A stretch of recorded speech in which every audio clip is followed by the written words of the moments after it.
ceux qui tirent la nuit, je n'ai pas encore vu, je ne les ai pas encore vus, je ne sais pas qui sont-ils, parce qu'eux aussi ne se sont pas encore déclarés.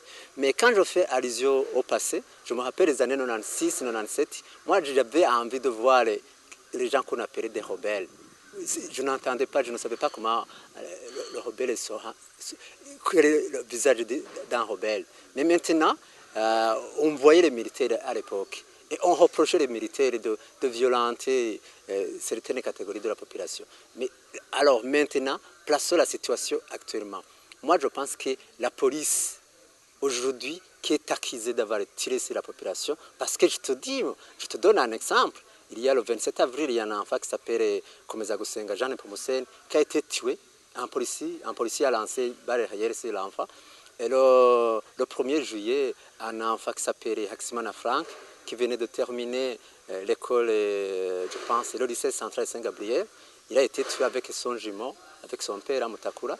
Et le 13 octobre, très récemment, la famille de Christophe a été attaquée par la police. Il y a un enfant qui étudiait au lycée de Saint-Esprit, du lycée Bouguizo a été tué.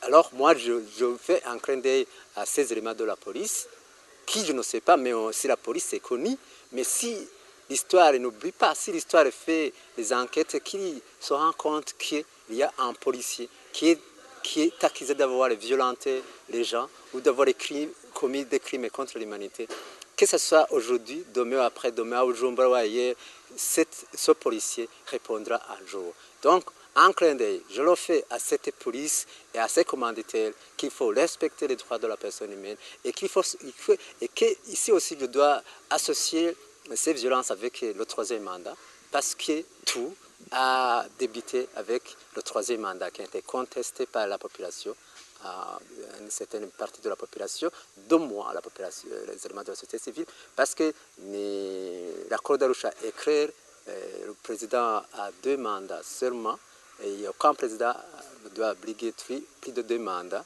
Donc, c'est là où est né le problème. Et aujourd'hui, c'est Nkurunziza qui sait qui a la clé. S'il veut la paix au Burundi, il suffit qu'il retire la candidature, il suffit qu'il accepte de dialoguer avec les gens, il suffit qu'il dise, et d'ailleurs je profite de l'occasion, il dit qu'il est patriote, qu'il est chrétien.